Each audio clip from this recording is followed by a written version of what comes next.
The late summer sun hung low over the horizon, casting golden streaks across the surface of the private lakefront pool in upstate New York. The air was warm, the breeze gentle, and the scent of chlorine mingled with the smell of blooming hydrangeas. Claire Mitchell dipped her toes into the water and smiled. This weekend getaway with friends was exactly what she needed after the chaos of her recent breakup and the exhausting demands of work. The rented lakeside villa was buzzing with music, laughter, and the clink of soda bottles. Claire, a 28-year-old graphic designer from Manhattan, had driven up with her best friend, Jenna, and a few others from their college circle. She hadn't expected to see Aaron there, Aaron Callahan, Jenna's older brother. He wasn't supposed to come. But there he was, 6'1", athletic, and calm in that effortless, brooding way that made her stomach twist a little. They hadn't talked much since college, but there had always been tension. Unspoken and quiet. Claire dove into the water, letting it wash over her body, cool and clear. She swam a few laps, floating on her back and looking up at the clouds changing color in the sky. She heard splashes, then laughter, and turned to see Aaron stepping into the pool. He gave her a casual smile. "Didn't know you swam," he said. Claire smirked. "Didn't know you showed up uninvited." Jenna begged. Something about not enough muscle to carry the coolers. They exchanged playful looks as he swam up beside her. For a while, they just moved silently through the water, occasionally brushing shoulders. Then Claire stopped at the pool's edge, catching her breath, arms draped over the side. Aaron drifted next to her, close enough that she could feel the warmth of his skin in the water. "You okay?" he asked. She turned her head and looked at him. "I'm good. Just needed this weekend. Needed to clear my head." He nodded, looking at her face like he was studying every detail. "Breakups are brutal." Claire laughed, short and soft. "Guess you heard." Aaron shrugged. "Jenna talks." There was a pause. A quiet kind of calm. Claire glanced around. No one else was in the pool. The music was louder now, and the others were inside, probably mixing drinks or starting dinner. The golden light made everything feel suspended in time. And then, it happened. Claire pushed off the wall and swam slowly to the center of the pool. She turned onto her back, floating, eyes closed. And then she felt it, a gentle touch, firm but not aggressive. Aaron's hand brushing along her waist under the water. Not by accident. Her eyes flew open. He was right beside her. Their gazes locked. No words. The tension from years of knowing but not knowing suddenly ignited. Claire could feel her pulse in her throat. She didn't move away.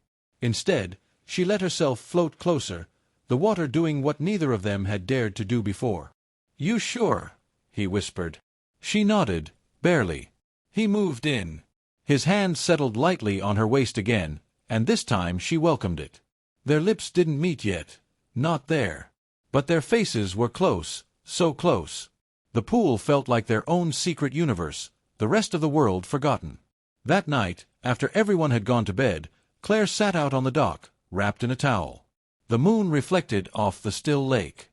Aaron walked over, shirtless, a bottle of soda in one hand. "Couldn't sleep?" he asked. She shook her head. He sat next to her. They didn't say much, just sat with legs dangling over the edge. "About earlier," he began. She looked at him. "I didn't hate it." He smiled slowly. "I haven't stopped thinking about it. Not just tonight. Since college.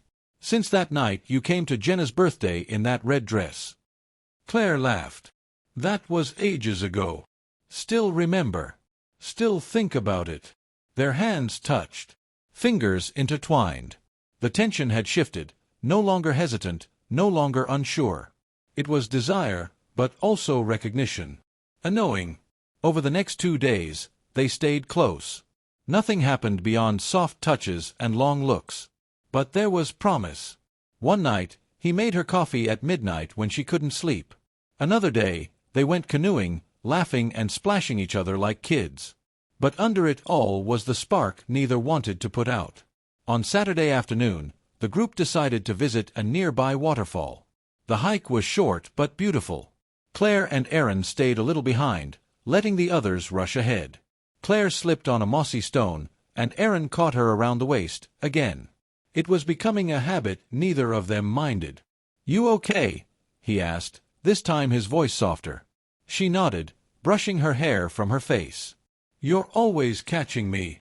"Maybe I like having a reason to hold you," he replied, brushing his thumb along her arm. That night, they stayed by the fire pit long after the others went inside. Claire shared stories about her childhood, her parents' divorce, how she always felt torn between two worlds. Aaron listened with a quiet focus that made her feel safe, seen. Then he spoke about how he had dropped out of grad school because he didn't love what he was studying. About the pressure of always being the older brother, the responsible one. He admitted he had spent the last few years drifting, unsure what would make him feel whole. "This weekend," he said, "I felt more grounded than I have in a long time. Maybe because of you." Claire blinked, caught off guard. Her heart thudded. They didn't kiss that night. They just leaned into each other and watched the fire until it turned to embers. On the last day, as they packed up the car, Claire felt a strange knot in her chest. She didn't want it to end. Didn't want to return to city noise and lonely evenings. Aaron walked up and handed her the keys she'd dropped. "Hey," he said. "Don't let this stay here." She blinked. "What do you mean?" "Don't let this, us, be just a weekend thing. Let me take you out. A real date. No chlorine, I promise." Claire smiled. "Only if I get to wear the red dress again." He laughed. "Deal." They kissed, finally, a soft, lingering kiss that felt both like a beginning and an answer. As the car pulled away and the lake disappeared in the rearview mirror, Claire knew it had started with just a swim. But it was that one small touch, his hand at her waist, that changed everything. And she didn't want it to go back to the way it was. Back in Manhattan, Claire kept replaying the weekend in her mind. Aaron texted her that night, a picture of the red dress emoji and the words, "Wednesday night. Pick you up at 7. She replied, "Can't wait." As she closed her phone, Claire realized something had shifted inside her, not just because of a man, but because she had allowed herself to feel again. To hope. That swim had washed away more than stress. It had stirred the heart she thought she'd locked away. And now, she was ready to dive again, this time, for real.